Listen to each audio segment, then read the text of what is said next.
ದೀಪ ಹಚ್ಚುವಾಗ ನೀವು ದೀಪದ ಎಣ್ಣೆಗೆ ಈ ಒಂದೇ ಒಂದು ವಸ್ತುವನ್ನು ದೀಪಕ್ಕೆ ಹಾಕಿ ಹಚ್ಚಿ ನಿಮ್ಮ ಒಂದು ಕೋರಿಕೆಯನ್ನು ಹೇಳಿಕೊಳ್ಳಿ. ಸಾಲಗಳು ಕೋಟಿ ಇದ್ದರೂ ತೀರುತ್ತದೆ. ದೀಪದ ಎಣ್ಣೆಗೆ ಯಾವ ಒಂದು ವಸ್ತುವನ್ನಿಟ್ಟು ದೀಪವನ್ನು ಹಚ್ಚಬೇಕು ಮತ್ತು ದೀಪಕ್ಕೆ ಯಾವ ಎಣ್ಣೆಯನ್ನು ಹಾಕಬೇಕು ಅಂತ ಇವತ್ತಿನ ವಿಡಿಯೋದಲ್ಲಿ ಸಂಪೂರ್ಣ ಮಾಹಿತಿ ತಿಳಿಸ್ಕೊಡ್ತೀನಿ. ಅದಕ್ಕಿಂತ ಮೊದಲು ಸಿದ್ಧಿ ಮಂತ್ರಂ ಯೂಟ್ಯೂಬ್ ಚಾನಲನ್ನು ನೀವು ಇನ್ನೂ ಸಬ್ಸ್ಕ್ರೈಬ್ ಮಾಡಿಲ್ಲ ಅಂದರೆ ಮೊದಲು ನಮ್ಮ ಚಾನಲನ್ನು ಸಬ್ಸ್ಕ್ರೈಬ್ ಮಾಡಿ. ಮತ್ತು ನಿಮ್ಮ ಜೀವನದಲ್ಲಿ ಇರುವಂತಹ ಯಾವುದೇ ಸಮಸ್ಯೆಗಳ ಶಾಶ್ವತ ಪರಿಹಾರಕ್ಕಾಗಿ ಪಂಡಿತ್ ಶ್ರೀ ಮಂಜುನಾಥ ಗುರುಗಳಿಗೆ ಒಂದು ಕರೆ ಮಾಡಿ. ಅವರು ನಿಮ್ಮ ಸಮಸ್ಯೆಗೆ ಶಾಶ್ವತ ಪರಿಹಾರವನ್ನು ನೀಡುತ್ತಾರೆ. ಸಾಲ ಮಾಡಿಕೊಂಡಿರ್ತಾರೆ, ಕೆಲವರಿಗೆ ದುಡ್ಡಿನ ಸಮಸ್ಯೆಗಳಿರುತ್ತೆ, ಇನ್ನು ಕೆಲವರಿಗೆ ದುಡ್ಡು ನೀವೇ ಕೊಟ್ಟಿರ್ತೀರಾ, ಆ ದುಡ್ಡು ಬಂದು ನಿಮ್ಮ ಕೈ ಸೇರ್ತಿರೋದಿಲ್ಲ.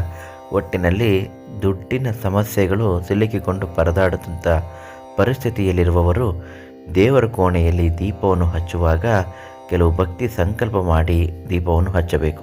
ಮೊದಲನೇದಾಗಿ ಆ ದಿನ ಬೆಳಗ್ಗೆ ಬೇಗ ಎದ್ದು ತಲೆ ಸ್ನಾನ ಮಾಡಬೇಕು. ಯಾರು ದೇವಸ್ಥಾನಕ್ಕೆ ಹೋಗ್ತಿರೋ ಅವರೆಲ್ಲರೂ ಕೂಡ ತಲೆ ಸ್ನಾನ ಮಾಡಬೇಕು.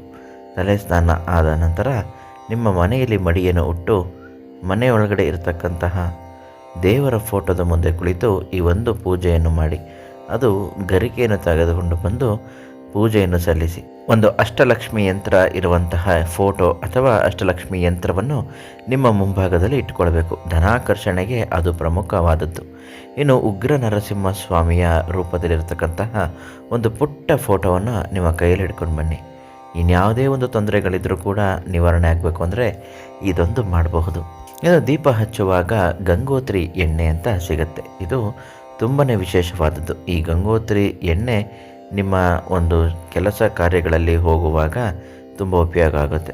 ದೀಪಕ್ಕೆ ಇದನ್ನು ಸೇರಿಸಿ ಹಚ್ಚಬೇಕು. ದೀಪವನ್ನು ಹಚ್ಚುತ್ತಾ ಇರುವಾಗ ನನ್ನ ಸಾಲಗಳು ತೀರಿ ಹೋಗಲಿ, ಬರಬೇಕಿದ್ದ ದುಡ್ಡು ಬಂದು ನನ್ನ ಕೈ ಸೇರಲಿ, ಜೀವನವೇ ಹಾಳಾಗುವಂತಹ ಸ್ಥಿತಿಗೆ ಬಂದಿದ್ದೀನಿ, ನನ್ನ ಜೀವನ ಉದ್ಧಾರ ಆಗಲಿ ಅಂತ ಹೇಳಿಕೊಂಡು, ನಿಮ್ಮ ಬದುಕು ಬಂಗಾರವಾಗಬೇಕು ಅಂತ ಹೇಳಿಕೊಂಡು, ಸಾಲಗಳು ತೀರಬೇಕು ಅಂತ ಹೇಳಿಕೊಂಡು ದೀಪದ ಎಣ್ಣೆಯೊಳಗೆ 2 ಲವಂಗಗಳನ್ನು ಹಾಕಬೇಕು.